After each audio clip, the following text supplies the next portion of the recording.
నమస్తే, నేను సిరి.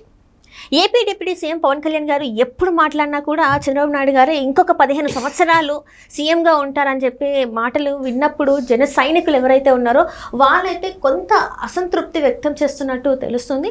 సో అసలు ఎందుకు మరి పవన్ కళ్యాణ్ గారు పదే పదే ఈ మాట అంటున్నారు అని చెప్పేసి కూడా వాళ్ళు కింద చర్చ అయితే వాళ్ళలో నడుస్తుంది.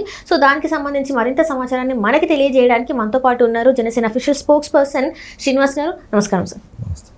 సార్, పవన్ కళ్యాణ్ గారు కొన్ని మీటింగ్స్లలో మాట్లాడినప్పుడు ఆంధ్రప్రదేశ్కి ఇంకో 15 సంవత్సరాలు ముఖ్యమంత్రిగా కొనసాగేది చంద్రబాబు నాయుడు గారే అని చెప్పేసి మాట్లాడుతూ ఉంటారు. సో ఇది పదే మాట్లాడేసరికి జన సైనికులకి ఒకంత ఏంటి పవన్ కళ్యాణ్ గారు ఇట్లా మాట్లాడుతున్నారు, ఇంకా 15 సంవత్సరాలు ఏంటి అని చెప్పేసి వాళ్ళలో వాళ్ళ చర్చించుకోవడం కావచ్చు, ఒక అసంతృప్తి వ్యక్తం చేయడం కావచ్చు, ఇలాంటివి జరుగుతున్నాయి. యాజ్ ఏ అఫీషియల్ స్పోక్స్ పర్సన్గా జనసేన పార్టీకి మీ స్పందన ఏంటి సార్ దీనిపైన? జన సైనికులు అందరూ కాదు, కొందరు. అంటే కేవలం అంటే సహజంగానే ఏ రాజకీయ పార్టీ కార్యకర్తలందరినా కూడా మా పార్టీ అధికారంలో రావాలి, మా నాయకుడు ముఖ్యమంత్రి కావాలనే కోరుకుంటారు.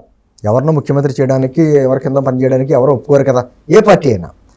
కాకపోతే ఆంధ్రప్రదేశ్ రాజకీయాలు కానీ మనం జాగ్రత్తగా గమనిస్తే పరిస్థితులు ఇప్పుడు కూడా నిర్ణయిస్తూ ఉంటాయి. ఆ రోజున ఇప్పటి మీటింగ్లో నేను ఉన్నాను మా పార్టీ ఆవిర్భావ సభలో. మా అందరూ సడన్గా ఒక షాకు. స్టేజ్ మీద ఆయన వైసీపీ వ్యతిరేక ఓటు చీలనవను అనే మాట మాట్లాడి ఆప్షన్ చెప్పాడు. ఇప్పుడు ఆయన జనసేన ఒంటరిగా పోటీ చేయడమా, జనసేన బీజేపీ కలిసి వెళ్ళడమా, లేకపోతే జనసేన బీజేపీ తెలుగుదేశం కలిసి వెళ్ళడమా ఏంటన్నది నిర్ణయిస్తాం, పరిస్థితులు నిర్ణయిస్తాయి అన్నాడు ఆయన. ఆ రోజే అర్థమైంది ఏంటంటే పరిస్థితులు అంటే కేవలం అధికారంలో రావడము లేకపోతే ఎన్నో కొన్ని సీట్లు సాధించుకోవడం అదే రాజకీయం అనుకుంటే పవన్ కళ్యాణ్ గారు ఇంత కష్టపడక్కర్లా, తెలుగుదేశాన్ని కలుపుకోక్కర్లా, అదేవిధంగా వెళ్ళి తెలుగుదేశాన్ని మనతో కలుపుకోవడానికి ఢిల్లీ వెళ్ళి బీజేపీ పెద్దలను ఒప్పించక్కర్లా. ఆయన దానికి అతీతంగా దానికంటే ఎక్కువగా ఆలోచించాడు. ఏది రాజకీయాల గురించి కంటే కూడా రాష్ట్రం గురించి ఆలోచించాడు ఆయన. ప్రస్తుత పరిస్థితుల్లో మనం విడివిడిగా కానీ పోటీ చేస్తే మళ్ళీ ఓట్లు చీలుతాయి, మనకు ఎన్నో కొన్ని సీట్లు వస్తాయి, రాక మానవు. కానీ మధ్యలో అతనికి అవకాశం ఇవ్వకూడదు, ఎటువంటి పరిస్థితుల్లో అవకాశం ఇవ్వకూడదు అనేటువంటి భావంతో మరోసారి జగన్మోహన్ రెడ్డి అధికారంలోకి వస్తే రాష్ట్రం ఎంత సర్వనాశనం అయిపోద్ది అనేటువంటి ఆలోచన అతను ఉంది. కాబట్టి తనకు తాను తగ్గాడు, ఎక్కడ నెగ్గించాలో అక్కడ నెగ్గించాడు. అయితే ఇప్పుడున్న పరిస్థితుల్లో కూటమి ప్రభుత్వం 9 నెలలు అయింది. సహజంగా కూటమి ఈ పార్టీలు కలయిక కొన్నాళ్ళు కొనసాగాలి అనేటువంటి భావన ఆయనకు కూడా ఉంది. ఎందుకు ఉంది అంటే అనుభవం ఉన్నటువంటి చంద్రబాబు గారి నాయకత్వంలో తిరిగి రాష్ట్రం గాడిలో పడాలి. ఎందుకంటే జగన్మోహన్ రెడ్డి గారు 5 సంవత్సరాల టైంలో మొత్తం అన్ని వ్యవస్థలనే సర్వనాశనం చేశాడు. ఈ రోజున మనం పదవుల గురించి ఆరాటం గురించి కాకుండా రాష్ట్రాన్ని ముందు నిలబెట్టాలి. రాష్ట్రాన్ని నిలబెట్టిన తర్వాత అంటే చంద్రబాబు నాయుడు గారు నాయకత్వం లేకపోతే ఆయనకు ఉన్నటువంటి అనుభవం రాష్ట్రానికి పనిచేస్తుంది అనేటువంటి ఒకటే ఒక దృక్పథం. అంతే తప్ప ఆయన వ్యక్తిగత స్వార్థం ఎక్కడా చూసుకోవాలా. ఈ విషయం జన సైనికులకు తెలుసు. నేను పదే చెప్తాను, పవన్ కళ్యాణ్ గారు ఒక మాట మాట్లాడంటే తేలిగ్గా మాట్లాడాయన, దాని వెనక ఒక విధమైనటువంటి లోతైన భావన ఉంటుంది, అది అర్థం చేసుకోవాలి. అదే అంటాను, పవన్ కళ్యాణ్ గారిని అర్థం చేసుకోవాలంటే ఆకాశమంత మనసైనా ఉండాలి, ఆవిగంత జ్ఞానమైనా ఉండాలంటాను. ఎందుకంటే ఏదో అలవాకగా మాట్లాడేసి మాటలు మార్చేసే వ్యక్తి కాదు అతను. 10 సంవత్సరాలు ఖచ్చితంగా ముఖ్యమంత్రిగా చంద్రబాబు గారు ఉండాలి. మనం ఒక 15 సంవత్సరాలైనా కూటమి ప్రభుత్వం ఇక్కడ ఉండాలి. అప్పుడు రాష్ట్రం స్టెబిలైజ్ అవుద్ది. ముందు అనేక వనరులు ఉన్నా కూడా మనం 3 దశాబ్దాలు వెనక్కి పోయాం గత ప్రభుత్వ హయాల వలన. ఈ రోజున ఖచ్చితంగా జన సైనికులు మీరు అన్నట్టుగా అసంతృప్తి ఉంటుంది. ఏంటి ఈయన పదే అంటాడు, ఈ నమ్మకం మనం వచ్చాం, ఆయన ఎప్పుడు ముఖ్యమంత్రి అవుతాడు, మాకెప్పుడు పదవులు వస్తాయి, ఇవన్నీ రాజకీయ కోణంలో నుంచి ఆలోచించేటువంటి మాటలు. ఇప్పుడు నేనే ఉన్నానమ్మా, 2019 ఎన్నికలైన తర్వాత ఆయన 2 చోట్ల ఓడిపోయాడు. ఆ 2 చోట్ల ఓడిపోయాడు. నేను అంతకుముందు నుంచే ప్రయాణం చేస్తున్నా కూడా పార్టీలో అఫీషియల్గా జాయిన్ అవ్వాల. కానీ 2019 ఎన్నికల తర్వాత ఆయన ఓడిపోయిన తర్వాత జాయిన్ అయిన ఫస్ట్ జాయినింగ్ అందరూ అన్నారు నన్నే, ఓడిపోయిన పార్టీలో, అందులోనేమో పార్టీ అధ్యక్షుడు 2 చోట్ల ఓడిపోయిన పార్టీలో నువ్వు ఏం చేస్తావు అని. ఇక్కడ నేనేమంటున్నానంటే పవన్ కళ్యాణ్ గారు రాజకీయంగా నష్టపోతే ఆయనకు వచ్చేది ఏమీ నష్టం ఉండదు, వ్యక్తిగతంగా ఆయనకి ఏ నష్టం ఉండదు. ఆయన మళ్ళీ ఒక సినిమాలో సంతకం పెడితే 100 కోట్లు వస్తాయి, కానీ సొసైటీకి నష్టం. ఇప్పుడు కొత్త తరం యువత ఎవరైనా రాజకీయాల్లోకి రావాలంటే పవన్ కళ్యాణ్ లాంటి గ్లామర్ ఉన్న వ్యక్తి, అంత డబ్బున్న వ్యక్తి, అంత ప్రజాదరణ ఉన్న వ్యక్తి, ఆయనే రాజకీయాల్లో సక్సెస్ కాలేదు కదా, మనం వెళ్ళి రాజకీయాలు ఏం సాధిస్తామనేటువంటి భావన యూత్లో రాకూడదు. అది సొసైటీకి నష్టం. అందుకని పవన్ కళ్యాణ్ గారు లాంటి వ్యక్తిని మనం కాపాడుకుంటూ వెళ్ళాలని ఒక ఏకైక ఉద్దేశంతో మేము ఆ రోజు పార్టీలో జాయిన్ అయ్యాం. ఈ రోజుకి కూడా పవన్ కళ్యాణ్ గారు ఏ నిర్ణయం తీసుకుంటే ఆ నిర్ణయాన్ని కట్టుబడి మేము వెళ్తున్నాం. చాలామంది ఇప్పుడు ఎందుకమ్మా సరే పార్టీ కూటమి ఏర్పడిన తర్వాత కూడా అనేక రకమైనటువంటి ప్రశ్నలు, సరే కూటమిలో పడ్డాం కదా, కూటమిలో ఏర్పడ్డాం కదా, తెలుగుదేశం పార్టీకి 100 తీసుకుని, జనసేన 50 తీసుకుని, బీజేపీకి ఒక 25 సీట్లు ఇవ్వాలి కదా, అది కదా ధర్మం, పొత్తు ధర్మం అని అన్నారు.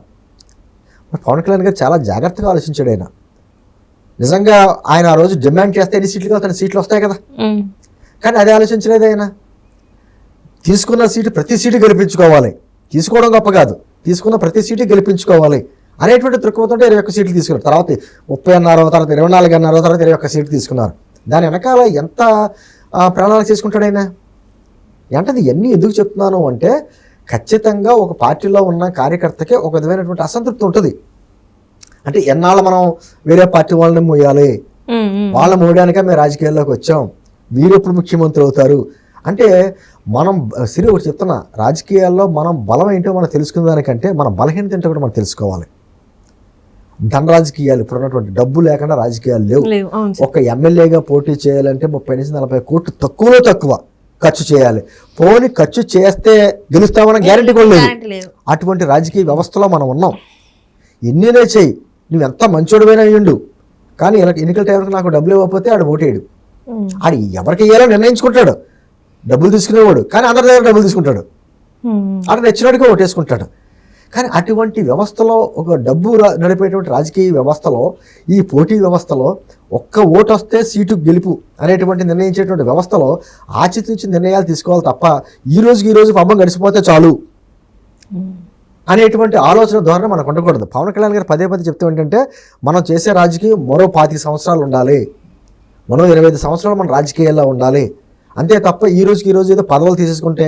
2014లో రాష్ట్ర విభజన జరిగిన తర్వాత ఆ రోజు పార్టీ పెట్టిన కొత్త మాకు, ఆ రోజున పవన్ కళ్యాణ్ గారు అడిగితే ఏ పదవి ఎవరు, కేంద్రంలో ఉన్నటువంటి మోదీ గారికి కావచ్చు, ఇక్కడ ఉన్నటువంటి చంద్రబాబు గారికి ఎవరైనా కావచ్చు, ఏదైనా ఇస్తారు. ఆయన ప్రచారం చేశారు తప్ప ఒక పదవి తీసుకోలే.